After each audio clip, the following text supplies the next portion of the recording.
Sé que no es fácil dejar todo atrás cuando has sembrado y has vivido, cuando recuerdos quedan en tu corazón.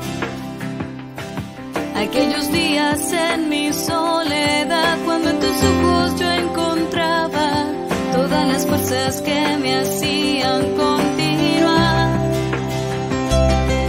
Una palabra, una brisa, una luz al caminar, un simple gesto en el alma que bastó para expresar que algún día estará aquí.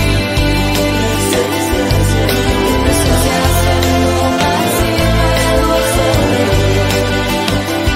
Nuestra amistad es verdadera, tú me diste dentro de mi corazón.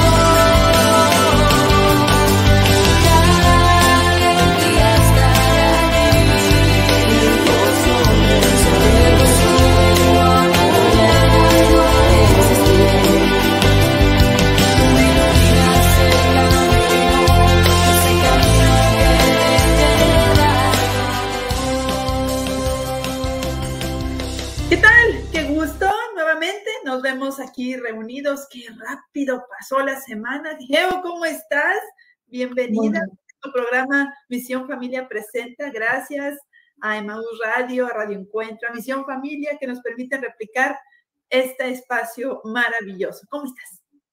Adriana, pues muy contenta. Ya tuvimos nuestro evento con el doctor Pablo y bueno, pues tuvimos muchísima información. Veo a varios papás con los ojos así, súper abiertos de que no se habían dado cuenta de cómo están las cosas. Y con esta información que les trajo el doctor, pues como que abrieron más los ojos, se pusieron más alerta, ¿no? Sí, sí, sí. Entonces, también vimos en los jóvenes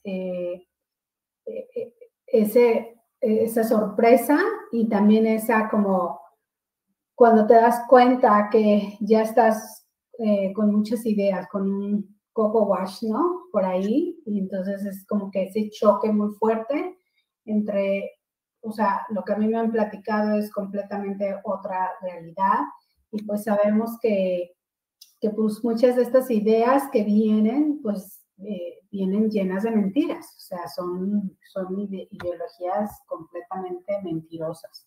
Entonces, bueno, pues muy contentos de que pudieron recibir toda esta información. Misión cumplida. Y gracias a las personas que nos acompañaron, que estuvieron, si no, también con sus oraciones a través del video, ahí presente, conocer gente tan linda, tan comprometida, tan preocupada por sus hijos, los jóvenes deseosos también de saber qué está pasando. Entonces fue una experiencia humana muy, muy enriquecedora. Así es, así es. Y el tema de hoy, en continuación, porque estamos calientitas de lo que escuchamos, vimos y seguimos. Exactamente. ¿No es? El tema de hoy es el feminismo y el aborto. Y pues dos razones por las que queremos hablar de esto. La primera es porque, como tú dices, es un tema calientito que se tocó en la conferencia sobre el feminismo. Pero también porque este mes es un mes muy fuerte dentro de nuestra iglesia, porque es el mes que hemos nombrado como una batalla más fuerte en contra del aborto, ¿no? Es cuando empezamos con los 40 días por la vida, con el compromiso de orar por estos bebés que están en peligro de morir. Y entonces dije, bueno, estamos en octubre, estamos en el mero mes, vamos a trabajar en esto. Y bueno, ni siquiera había tenido oportunidad de decírtelo a ti, Adri, pero ahorita en la mañana me confirmaron que la próxima semana nos pueden acompañar de la organización esta de 40 días por la vida, pues para darnos muchísima información muy profunda y bueno, pues estamos muy contentos con eso también. Entonces la próxima semana aquí estarán si Dios nos lo permite. Mientras tanto, pues déjame compartir pantalla. Claro, siempre es bueno conocer el fundamento de esta iniciativa, ¿no? De los 40 días por la vida, de dónde viene, qué pretende, por qué lo estamos haciendo, por qué nos tenemos que unir todos a ella. Qué bueno, qué gran noticia, Geo. Qué padre, que van a estar aquí presentes. Sí, si Dios quiere, en eso estamos. ¿La puedes ver, Adri? ¿Puedes ver la pantalla? Muy bien, claro que sí. Entonces, no, nos hacemos un poco. Déjame, como dice el lobo feroz,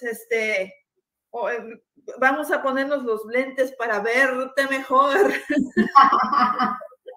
Así es, mira, yo también aquí tengo mis lentes preparados porque de repente voy a agarrar unos apuntes que tengo y también voy a tomar una sección del libro de las mentiras que te cuentan, las verdades que te ocultan. Entonces ya tengo mis lentes también listos para cuando me toque leer. Para verte mejor. Para verte mejor. Bueno, entonces estamos hablando de lo que, o sea, del tema feminismo y aborto. Y quisiera tomar un poquito lo que el doctor Pablo nos trajo a la conferencia. Y él nos hablaba, uno de los conceptos más importantes que nos regaló es este concepto de la estructura social, de cómo la sociedad se estructura. Y nos habla sobre que la base de esta estructura social, de lo que es nuestra sociedad, siempre va a ser la cultura. O sea, la cultura es la que va a definir muchas cosas hacia arriba. Después, en segundo nivel, tenemos la política. Y la política no está enfocada en una cuestión solamente de... ¿cómo lo podría decir?, de instituciones gubernamentales, sino de la capacidad de decidir sobre qué es lo que decides. Entonces, la política desde el nivel individual sobre tus decisiones hasta nivel magno, o sea, ya más grande a nivel nacional, sobre cuáles son las decisiones que se toman y estas políticas, cómo vienen a afectar la economía y cómo pueden afectar la cultura. Claro. De forma natural, la cultura es la que debería de definir lo que es la política, o sea, definir cuáles son las políticas que la sociedad sigue, pero ahorita lo que estamos viendo en esta batalla cultural, en esta batalla social tan fuerte que estamos teniendo, es que la política es la que quiere hacer los cambios a nivel natural, a nivel cultural, y eso no es natural. O sea, lo natural es que de la cultura salgan cambios, se produzcan esos cambios, porque sí, ciertamente la sociedad vamos teniendo una evolución, pero es la cultura la que va marcando los cambios de la política y no viceversa. Entonces, esta estructura podemos ver varios ejemplos en diferentes temas, ¿no? Por ejemplo, la ideología de género, pero ahorita, por lo del mes de octubre, me gustaría como que enfocarlo justamente en cuanto a lo que es el feminismo y en cuanto a lo que es el aborto específicamente. Por ejemplo, a nivel de cultura, nosotros, por ser una sociedad occidental, a nivel cultural, por nuestra religión, hemos guardado mucho esto del cuidado de la persona, el respeto por la vida, ¿sí? Y esto nos lo regala, pues, precisamente nuestra iglesia, nos lo regala Cristo. El cristianismo es el que nos da este regalo de el cuidado de la vida. Y el cuidado de la vida y el respeto por la vida desde la concepción hasta la muerte natural. Entonces, de forma cultural, siempre se había tenido este cuidado y nunca siquiera se había puesto en tela de duda si se debería o no se debería de abortar. ¿Por qué? Porque teníamos intrínsecamente, o sea, muy metidos desde la conciencia más profunda que debemos de cuidar la vida. Sin embargo, por política, ¿sí? Por decisiones políticas de los gobiernos, se han querido cambiar estas cuestiones culturales, reprimir la cultura, imponer la política, y es por eso que se ha estado imponiendo el aborto, por ejemplo, en casi todos los países suramericanos, ¿no? Entonces, aquí vemos cómo la política está queriendo cambiar la cultura. Y, por ejemplo, en España, que esto pasó, empezó a pasar a raíz de los 50 o un poquito antes, donde se abre la puerta al aborto, se abre la puerta al cambio en la actividad de la mujer, y vemos que la economía, entonces aquí vamos al punto de arriba, ¿no? Sobre cómo la política, la cultura determina la política, y la política, las decisiones que se tomen, van a afectar la economía del país. Nosotros, por ser un país cristiano, aquí en Estados Unidos, fuertemente cristiano, porque así nació este país, pues políticamente las decisiones estuvieron alrededor del cristianismo y la economía pues empezó a subir.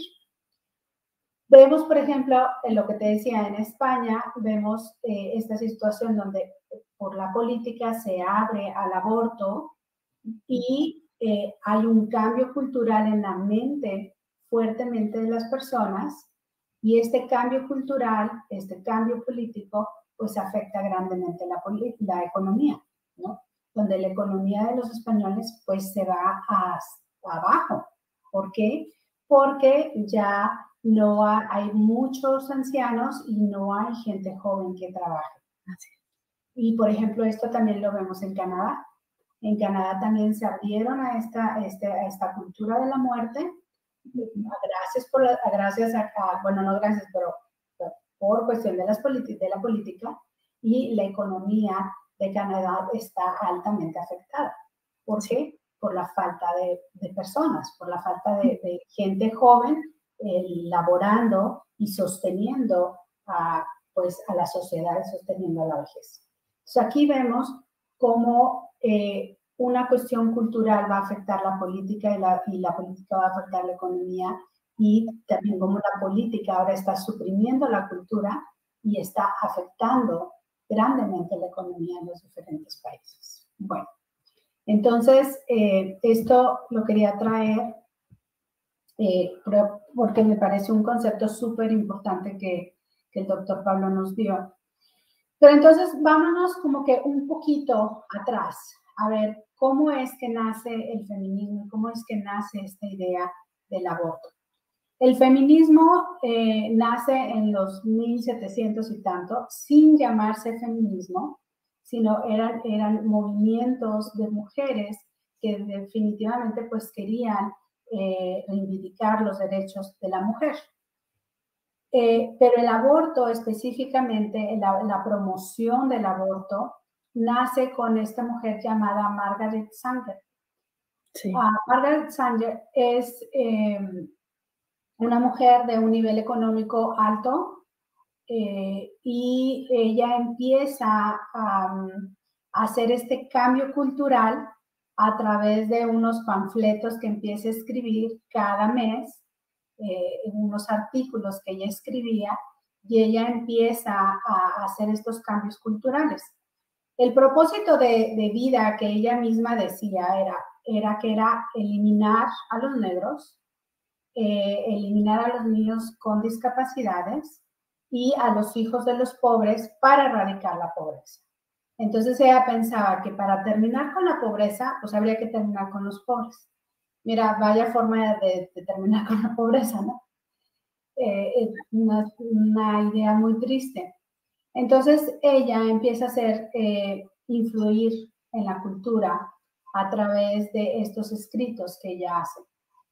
Estos escritos empiezan a aparecer más o menos en 1914, y en su primer escrito, en el primer artículo que ella saca, una de las primeras cosas que escribe es: la cosa más misericordiosa que una familia puede hacer a uno de sus hijos es matarlo.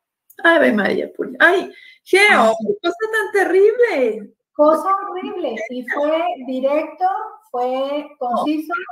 O sea, ella nunca escondió sus intenciones. Ella nunca lo escondió, o sea, nunca matizó lo que ella quería. Como ahorita las feministas que realmente saben qué es lo que quieren, matizan, ¿no? Esconden.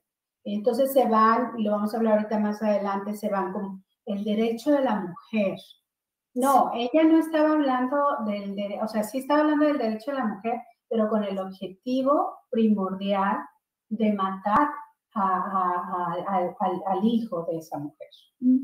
Fíjate, se llama eugenesia, de su pensamiento eugenésico, de elegir quién vive y quién no vive, ¿no? Exactamente. Ella está, bueno, muy mal, muy enfermita, pobre mujer, pero hizo eco, todos sus pensamientos hizo eco en una sociedad que en ese momento le convino y la acogió, ¿no?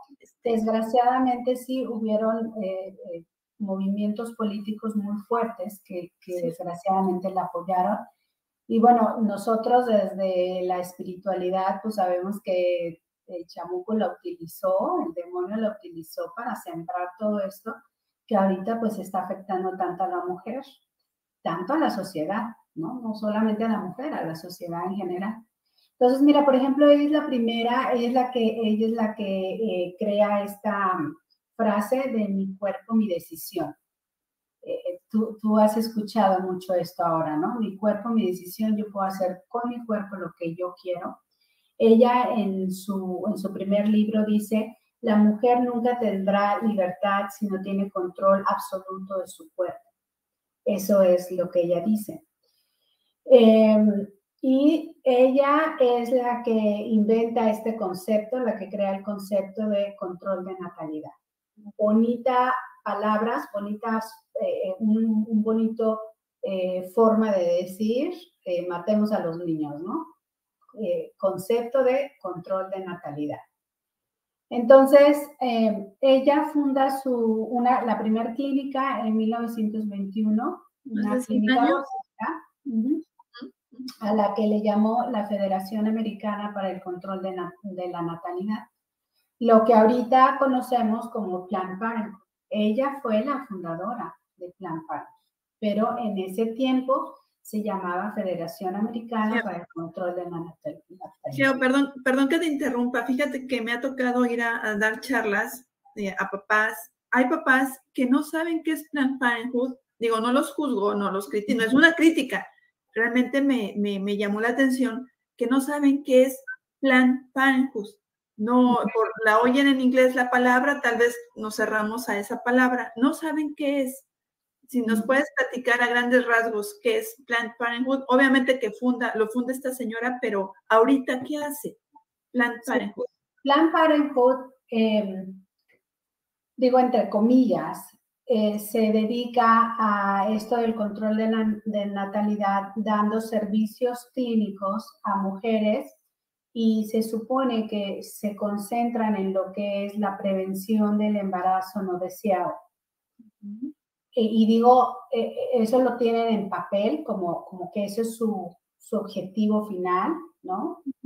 Prevenir los embarazos no deseados y darle salud a las mujeres. Entonces, una de las cosas que ellos hacen es que proveen anticonceptivos, proveen educación sexual, que bueno, también lo pongo entre comillas porque no es educación sexual, más bien es una invitación a la promiscuidad.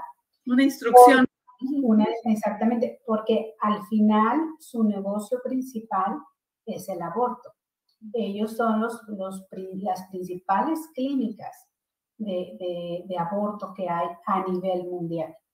Por ejemplo, un dato que dio Agustín Laje, él es un politólogo y él dice que hay más clínicas Planned Parenthood que McDonald's, ¿no? O sea, no las vemos, no se hace tanto, no es tan visible como el McDonald's, pero nada más para que nos demos una idea de cuántas de estas clínicas hay. ¿Quiénes patrocinan estas clínicas? ¿Quiénes las financian? Pues nosotros que pagamos los impuestos, porque son financiadas por programas del gobierno. ¿Para qué? Para adoctrinar a nuestros jóvenes, para invitarlas a la promiscuidad, a una sexualidad completamente abierta y para inducirles el aborto, ¿no? Para sembrar la idea de aborto. ¿Por qué? Porque es un negocio redondo. el aborto es un negocio redondo para estas clínicas. Entonces, por ejemplo, la administración pasada aquí en Estados Unidos quitó el financiamiento a estas clínicas de tajo, ¿sí? Se las quitó. Ahorita en esta administración se les ha vuelto a dar el dinero.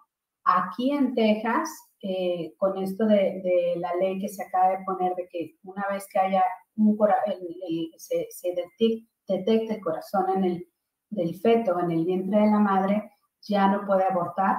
Bueno, pues entonces muchísimos doctores y enfermeras de estas clínicas pues se quedaron sin trabajo, ¿no? Porque era una cantidad de abortos que se hacían aquí en Texas impresionantes. Y en el país se hacen muchísimos abortos. De hecho, se dice que ha muerto más personas, bebés, con el aborto que ni en la Primera Guerra Mundial ni en la Segunda Guerra Mundial hubo tanta muerte como la ha habido a través del aborto. Claro. Así es. Bueno, regresando con Margaret Sanger. ¿Manda?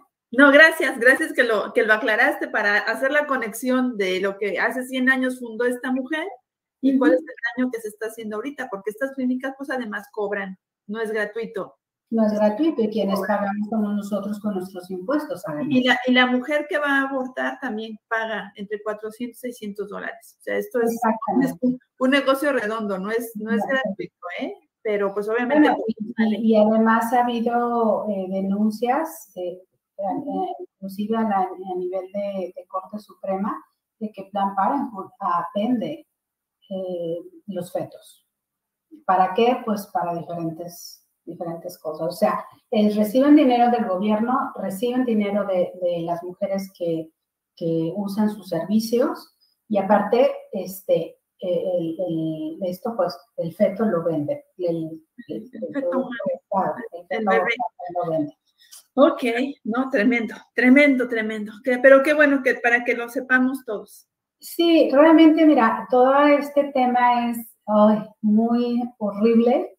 O sea, yo digo, no necesitamos películas de terror, con que aprendamos un poquito de historia sobre esto, de verdad tiene suficiente para espantarte. Desgraciadamente, así es. Bueno, Margaret Sanger, les decíamos, una mujer muy enferma. Ella trabajó para los nazis en Alemania en un programa de radio. Y ella promovía pues todo esto de matar a las personas que no fueran blancas, ¿no? Entonces, se juzga mucho, por ejemplo, actualmente se habla mucho sobre la supremacía, o sea, el hombre blanco que quiere imponerse ante las otras razas. Y es un ataque constante que dan acerca de este tema justamente las feministas, sin darse cuenta que su iniciadora, la madre del feminismo y del aborto, pues justamente era lo que buscaba, ¿no? Justamente era lo que buscaba. Y, por ejemplo, si tú te pones a ver actualmente, ¿dónde están las clínicas de Planned Parenthood, las clínicas abortivas? Te das cuenta que están en los barrios de latinos y de negros. O sea, siguen con la misma, no es como que hay una explosión demográfica, hay muchos niños, hay que abortar, o pobres mujeres no van a poder mantener a sus hijos y entonces mejor que los aborten. O sea, no se van en la generalidad, ¿sí? O sea, hay razas que son sus objetivos principales.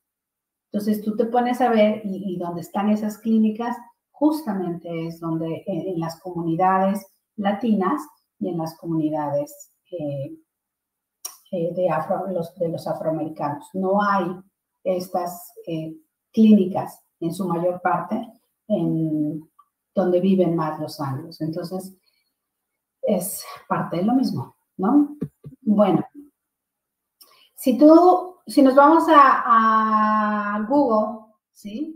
Y ponemos ¿qué es feminismo? Pues nos va a decir que es un movimiento social, político y académico que busca la igualdad entre el hombre y la mujer, sea, aquí me quiero enfocar un poquito más en el feminismo, porque el feminismo, el movimiento feminista es el que ha promovido grandemente esto de, pues, del aborto. Entonces, según digamos, el concepto del feminismo, pues es esto, ¿no? Un movimiento social, político y académico que busca la igualdad entre hombres y mujeres. Sandra Winter, una ex feminista, era una participante líder dentro del feminismo, una manifestante tremenda con ellos.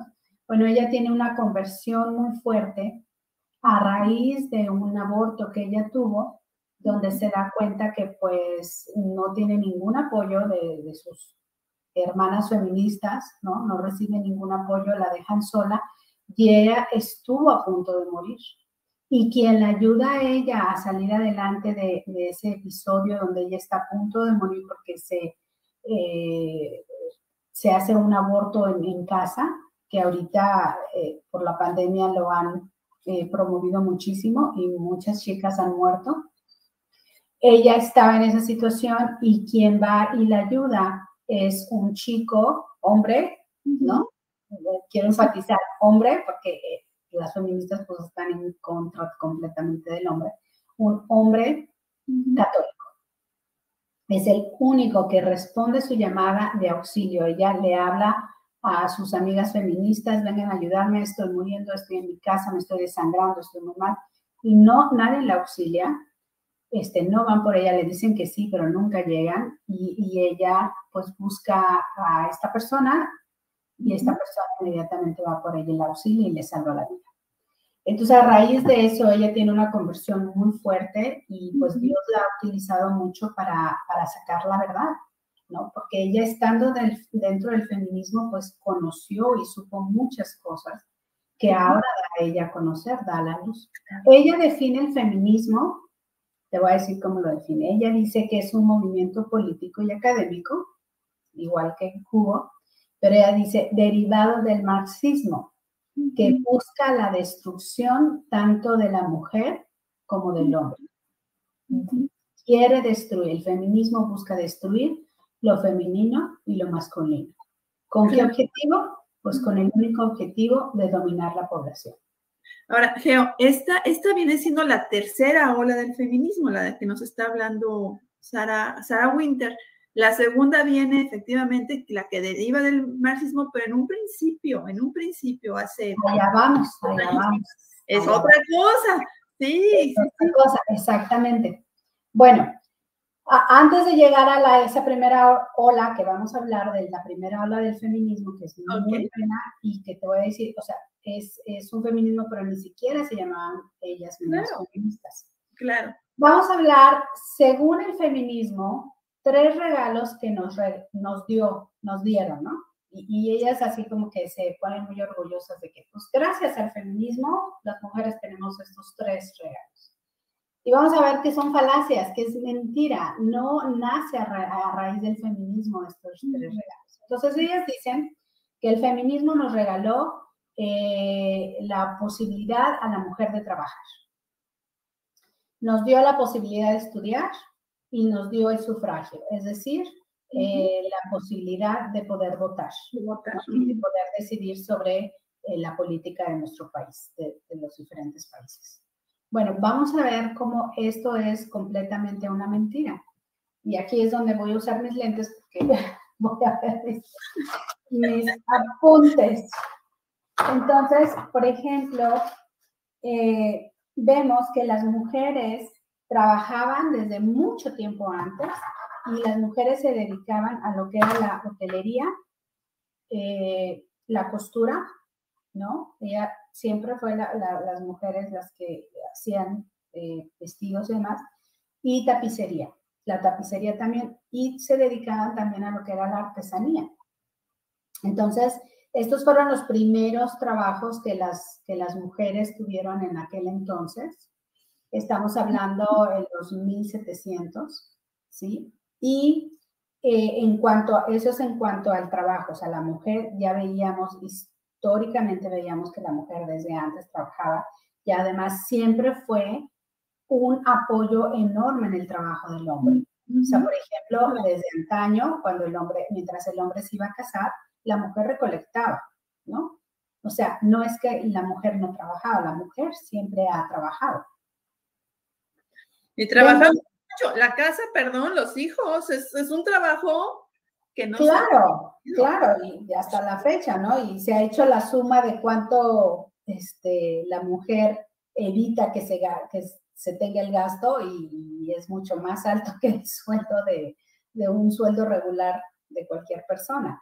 ¿Por qué? Porque estamos hablando que necesitarías el pago por la limpieza de la casa, el pago por la cocinar, el pago por que compren el mandado, el pago por un chofer que vaya y venga por los niños, o sea, enfermera, bueno, ¿no? Maestra, nani, sí, pero bueno, entendemos el contexto cultural. Siempre hemos trabajado en casa y aquí además algo bien importante, Adri, siempre hemos trabajado en casa y antes de que el feminismo fuera implantado en nuestras mentes, siempre trabajamos en casa. Contentos. Contentos, que esa es la diferencia ahora. O sea, la mujer ahora se siente muy frustrada de trabajar en casa porque se le ha metido en la idea de que no tiene que hacerlo, de que por qué lo va a hacer, de que o sea, que no es la sirvienta de los demás y no tiene, sí, o sea, esa idea. Entonces, antes la mujer simplemente lo hacía con todo el amor que tenía para sus hijos y era algo que disfrutaba porque no lo veía como una carga, sino lo veía como es lo que es parte de mi trabajo, es parte de mi contribución a la familia. Exactamente. Dentro de la educación, esto de que estamos en esto. Entonces, dentro del trabajo, pues vemos que desde antaño siempre hemos trabajado. Dentro del estudio, en estos años, cuando surge el feminismo, la mujer también estudiaba, pero esto solamente era reservado para familias muy ricas. Pero esto no era solamente para las mujeres, Adriana, también eran para los hombres. O sea, los que tenían acceso al estudio eran los ricos. No eran los hombres y las mujeres no, sino eran los ricos. Las mujeres ricas también tenían acceso a la preparación, al estudio, e inclusive vemos desde el año de 1061 libros escritos por mujeres. En 1910, 1961 tenemos un libro que se llama El cuerpo humano. En 1910, ¿qué hay errado en el mundo, con el mundo? O sea, tenemos una serie de escritoras que nos da a saber que el estudio también era, pero no era, el estudio era un privilegio, ciertamente, pero no era un privilegio para hombres, era un privilegio para ricos, ¿sí? Bueno, ciertamente, pues en muchas culturas, y inclusive actualmente dentro de los musulmanes radicales, pues a la mujer no se le permite estudiar y pues obviamente no se le permite tampoco el sufragio. O sea, sí es algo que ha existido y que existe actualmente, sí. Pero no ha sido una contribución específica del feminismo lo que nos ha dado esto. Ahora, en cuanto al sufragio, aquí está bien interesante, Adri, porque mira, en 1970, Mary Boston en Inglaterra hace un movimiento de reivindicación de los derechos de la mujer, ¿sí? Esto es la primera ola del feminismo. Me encanta esta foto, no sé si la puedas, o sea, se pueda distinguir bien en la pantalla, pero vemos ahí una carreta enorme llena de mujeres, eran 78 mujeres las que estaban en esta, bueno, no en la carreta, pero en esta reunión de la reivindicación de los derechos de la mujer. Había 78 mujeres en esa junta y también había 32 hombres. En esa reunión, o sea, se empezaron a hacer estas reuniones donde esta mujer, Mary Boston, hablaba sobre los derechos de la mujer y que la mujer debería de tener más derechos en la sociedad, lo cual yo creo que todos estamos de acuerdo. Sí. Sin embargo, en aquel entonces hacen una votación. Simplemente les preguntaron, ¿creen que la mujer deba de tener el derecho a votar, al sufragio? ¿Quién de ustedes, mujeres, quiere tener ese derecho? ¿Y quién de los hombres piensa que la mujer debería de tener ese derecho? De los 32 hombres que votaron, ninguno votó por el sufragio. O sea, todos dijeron que la mujer no debe de votar. Y entonces, pues parecería que no sería algo que nos sorprendería, ¿no, Adriana? Es como, ay, tenemos la idea, ¿no? Por las feministas, de que el hombre nunca nos ha dejado poder ser activas en la política. Siempre ha estado en contra de nosotros y suprimirnos. Bueno, resulta que los 78 mujeres que estuvieron en esa junta de la reivindicación de los derechos de la mujer, ninguna votó por el sufragio. No me digas. Ni una sola, Adriana. Curioso. Curioso, ¿verdad? Eso sí sorprende. Dices, ah, caray, entonces, ¿por qué la mujer no quería votar? Bueno, esto tiene un porqué. En aquel entonces, a los que se les daba el derecho de votar eran aquellos que estaban activamente participando en la sociedad. Es decir, los que iban a la guerra. Los que iban a la guerra y peleaban y luchaban, era a los que se les daba la oportunidad de votar. Entonces, ¿quiénes eran los que? Pues los hombres, ¿sí? Los hombres. Entonces, se creía que si la mujer tuviera el derecho del sufragio, pues también tendría que ir a la guerra. Y los varones, los hombres dijeron, no, las mujeres no pueden ir a la guerra. ¿Por qué? Porque el hombre siempre ha tenido ese instinto de protección. Y obviamente, ninguna mujer tampoco quería ir a la guerra. Claro, claro. Entonces, esa es la razón por la que ni hombres ni mujeres querían el derecho al sufragio. Mira, aquí están 32 hombres, 78 mujeres votaron, ninguno votó a favor del sufragio. Y entonces se escribe esta carta donde dicen, el mayor obstáculo para la emancipación de la mujer es la mujer misma. ¿Qué es la emancipación? Lo que ellas llamaban como esa libertad, la capacidad de liberarte. Entonces ellas decían, después de ver que 78 mujeres no quieren sufragio, nos damos cuenta que la mujer no quiere liberarse. Bueno, ¿por qué no se quería liberar? Porque liberarse significaba tener que entrar en combate. Claro. Y no sé tú, pero a mí no se me antojaría, sinceramente. Claro, ¿no? ¿Quién protege a la familia? ¿Quién iba a estar con los hijos? ¿Quién iba a apoyar al marido? Exactamente, en ese entonces estábamos hablando de que los hombres se iban a la guerra y las mujeres se quedaban a cargo de todo, del trabajo, de la alimentación, de la crianza de los hijos. Entonces, fíjate lo que nos dijiste al principio, cómo la cultura pesa más sobre cualquier decisión. La cultura, el momento social del siglo XVIII en Inglaterra, ¿no? Que no es lo mismo que está pasando en México, en los Estados Unidos. En Inglaterra fue proteger a la familia, proteger su cultura y decir, en ese momento, como están las cosas, las mujeres no van a ir a la guerra, gracias, no nos interesa. Por eso no votamos. No votamos. Pero no te lo dicen, Geo, no te lo dicen. No te lo dicen. Claro. Entonces, años después, ya en 1878, ya unos años después, pues estas mujeres siguen buscando el derecho al sufragio, pero ya estamos hablando que ya son unos tiempos un poquito diferentes. Y en 1878 en Estados Unidos, los republicanos votan a favor del sufragio de la mujer. Y ellos empiezan a promover a que la mujer se le dé el derecho de votar políticamente sin tener, y fíjate, sin tener que participar en la militancia, ¿no? Entonces, en Estados Unidos los republicanos le dan este derecho, votan para que la mujer pueda votar, pero sin que se tenga que integrar al servicio militar. Claro. 100 años después, ¿eh?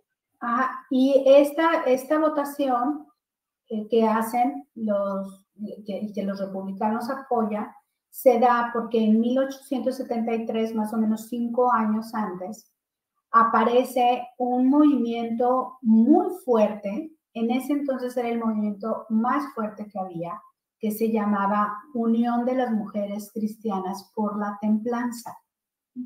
A ver, se los voy a repetir para que lo escuchemos bien y nos enorgullezcamos de esto. Este movimiento no se llamaba feminismo. Este movimiento no se llamaba la reivindicación de los derechos de la mujer. Este movimiento se llama Unión de las Mujeres Cristianas por la Templanza.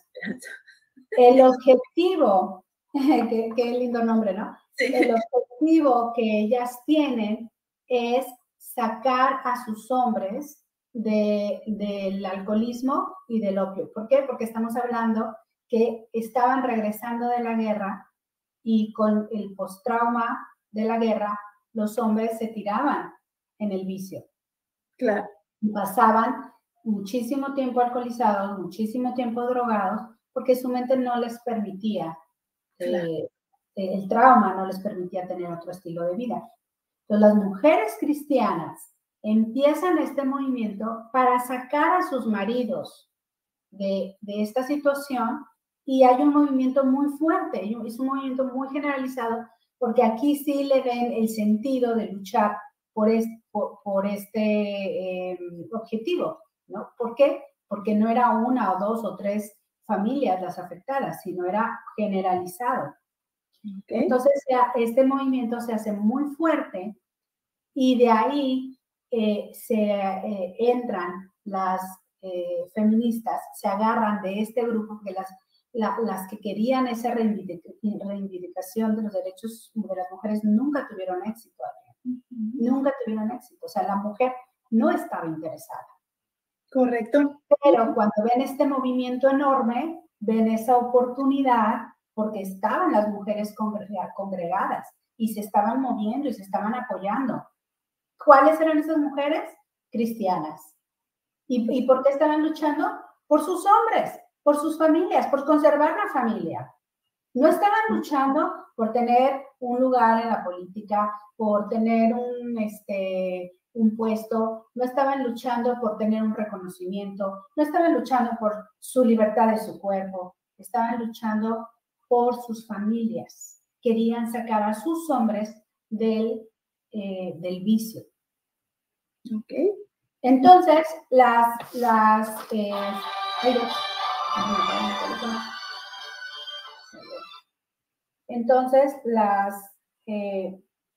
feministas que querían reivindicar vieron ahí una oportunidad muy grande, y por ahí es que se empiezan a meter y estas reuniones de estas mujeres cristianas obviamente eran en las iglesias.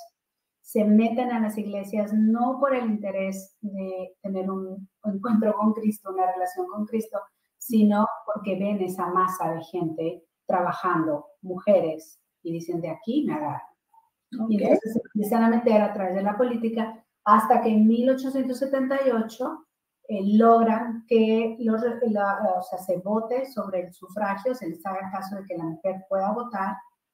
Y fíjate, me llama mucho la atención porque los republicanos siempre están asociados más con el cristianismo, más que los demócratas. Y son los republicanos los que les dan el favor a estas mujeres, los que dicen, sí, la mujer debe de votar, la mujer debe de participar.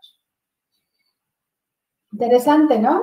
Sí, sí, claro. Entonces, bueno, yo nada más les quería hacer una reseña chiquitita histórica de cómo es que nace el feminismo, pero si nosotros nos damos cuenta de esa primera ola de la que acabamos de hablar, ¿sí? Y de cómo utilizaron esa oportunidad para meterse en las masas, en la masa con mujeres, se fue transformando en algo que no tenía nada que ver con ese grupo de mujeres cristianas que estaban a favor de sus familias. No, actualmente no tiene nada que ver. Tenemos que entender, porque ahorita se habla de que hay muchos tipos de feminismo, ¿no? Las feministas radicales, las feministas light, las feministas. Tenemos que entender que el feminismo nació para la destrucción de la mujer y la destrucción del hombre. ningún feminismo realmente, actualmente, es bueno. Ninguno. ¿Por qué? Porque va en contra de nuestros valores cristianos, va en contra de nuestra feminidad, va en contra de la imagen del varón, va en contra de la familia. Y aquí les voy a dar unos ejemplos. Por ejemplo, en los argumentos actuales acerca del aborto, regresando a lo que es el aborto, se dice, y me vuelvo a poner mis lentes,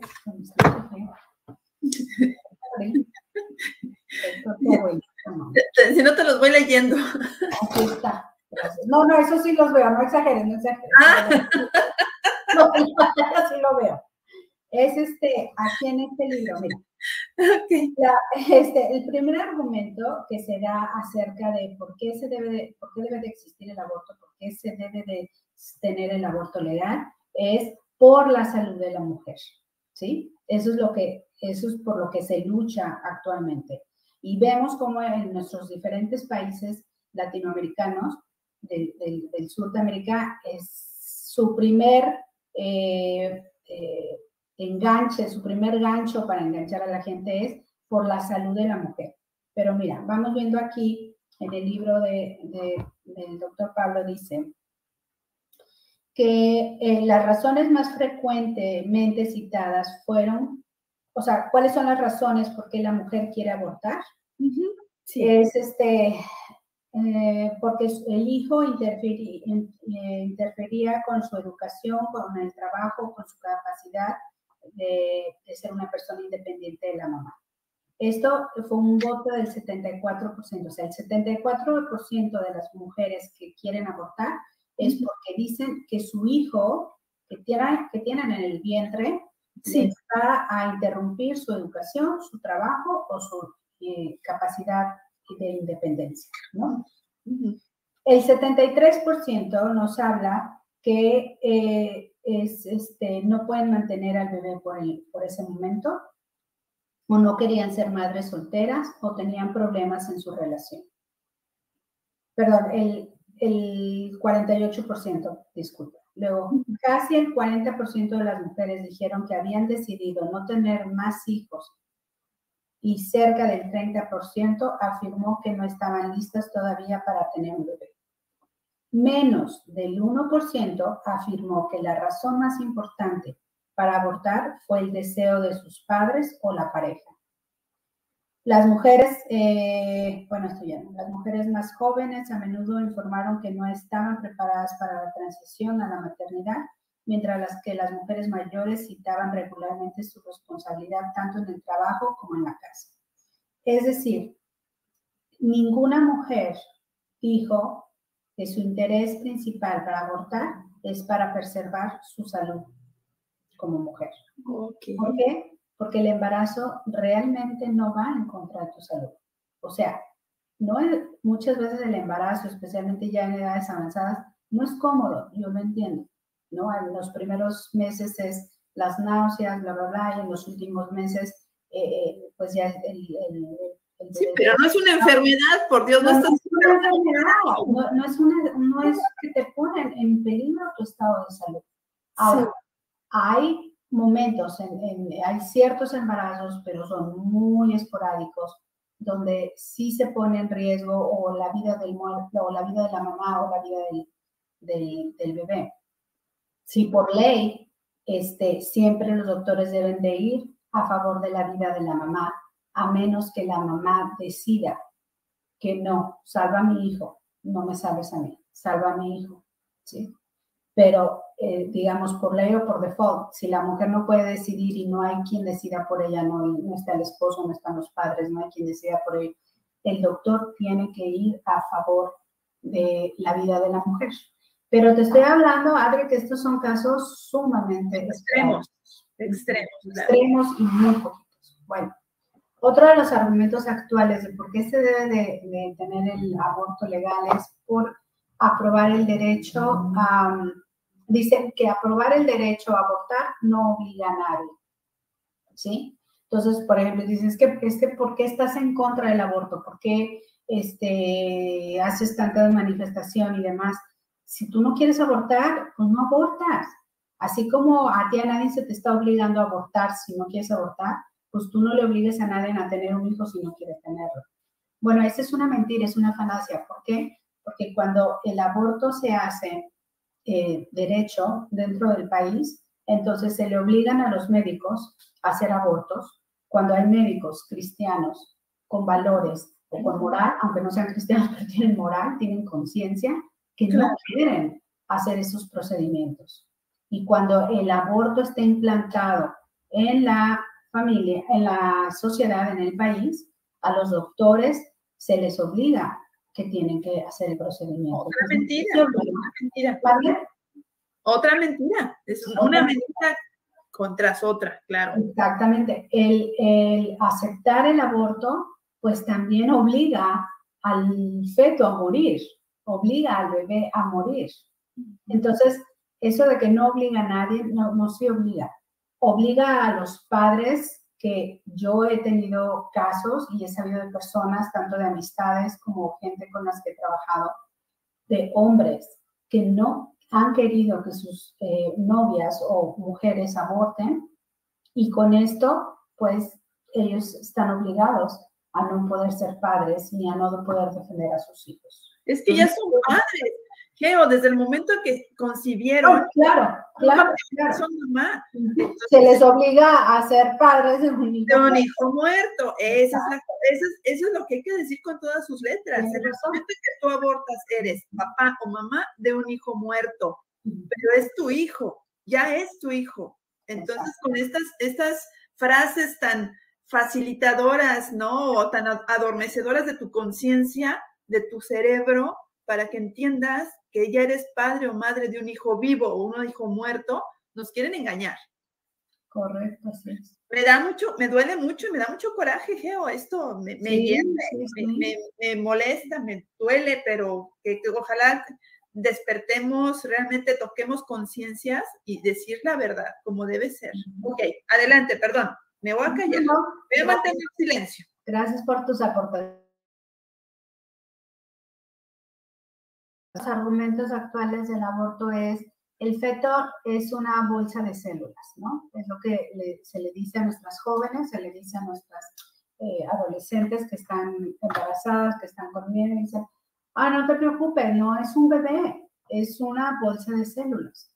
Bueno, no es una bolsa de células.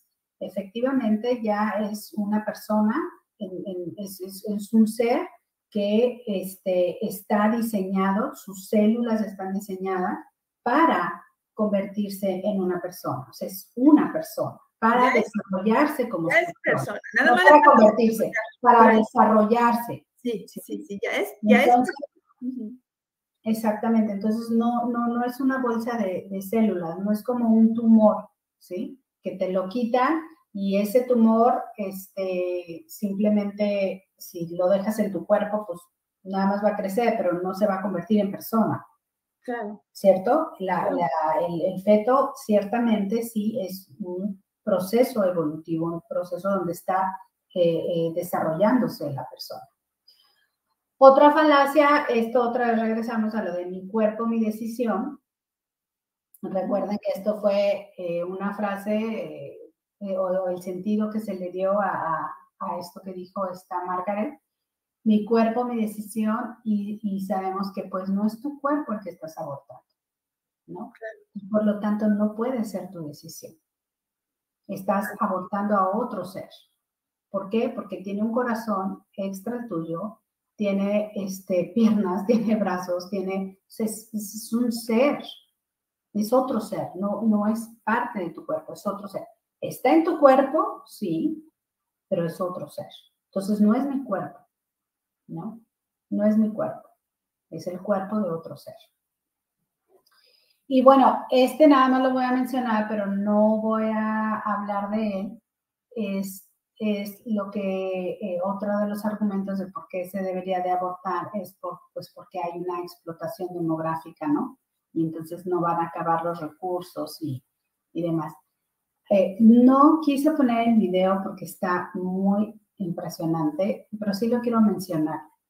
está en una plática hablando una política, ¿cómo se llama ella? Ay, se me van los nombres, pero bueno, está esta política exponiendo el tema del cambio climático y de toda esta crisis del clima y demás. Sí. Y entonces se para un adolescente, habrá tenido unos 14, 15 años, y empieza a decir desesperadamente, porque está asustada, que sí, que somos demasiadas personas en este mundo y que se debe de acabar, y entonces hay que acabar con los bebés. O sea, una chiquita se para diciendo, sí, el clima está muy mal y es porque somos muchas personas y nos estamos acabando la capa de ozono y entonces pues hay que matar a los bebés. Entonces, ahí vemos de dónde viene, o sea, cuál es el objetivo de todo este movimiento que se viene del cambio climático. Tiene mucha relación con lo que esta idea de la explotación demográfica, somos demasiados, pero si tú te fijas, el objetivo principal es que se abra esto al aborto, reducir nuevamente la población, ¿sí? Entonces, bueno, en otro programa, con muchísimo gusto podemos hablar un poco más sobre esto del cambio climático. ¿Por qué?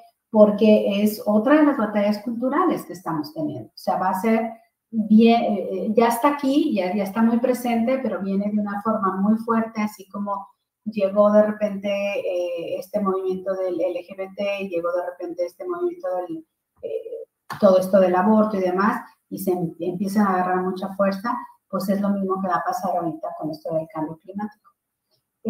No es una cuestión realmente de ciencia, es una cuestión de una influencia cultural que se quiere hacer para cambiar políticas, y bueno, sabemos que va a afectar estos cambios de políticas, va a afectar la cultura y pues va igual a afectar el crecimiento económico de nuestros países. Así que bueno, pues con esto termino el tema. No sé si tengamos preguntas, déjenme regresarme ahí. Sí, algunos comentarios de las personas que nos están acompañando, sus oraciones, muchísimas gracias. A ver, sí tenemos algunos comentarios, nos mandan saludos, muy interesante, nos dicen buenos días, dice, hola hermanitos, por favor, oración y ayuno. Quiere hacer, no sé, Roan, quiere hacer un bautizo satánico o algo así al final del mes. Entonces, bueno, pues esto es lo que tenemos. Entonces, no sé, Adri, si tengas algún otro comentario ya para finalizar. Seguirnos preparando, seguir educando en el amor, en la sexualidad, eso es lo que tenemos que hacer, prevenir. No es necesario que lleguemos con nuestros adolescentes a estos momentos de decisiones incorrectas, porque no hemos durante 10, 12, 14 años tocado el tema sobre sexualidad humana. Entonces, mi invitación particularmente es, papás, infórmense, fórmense, involúcrense y es nuestro deber y nuestro derecho. Precisamente, muchísimas gracias, Geo, interesantísimo, actualísimo, y sobre todo porque estamos llevando toda esta línea que el doctor Pablo Muñoz nos vino a invitar, precisamente, a denunciar. Que es lo que hacemos como profetas, anunciamos y denunciamos. Correcto. Pues muchísimas gracias, Geo, se nos ha terminado el tiempo, nos vemos la próxima semana con muchísimo cariño aquí en Misión Familia Presenta. Soy Adriana Hernández Zúñiga, gracias Georgina Labastida y a todas las personas hermosas que hoy se conectaron y oran por nosotros. Que Dios los bendiga. Dios los bendiga, bye. Bye, bye.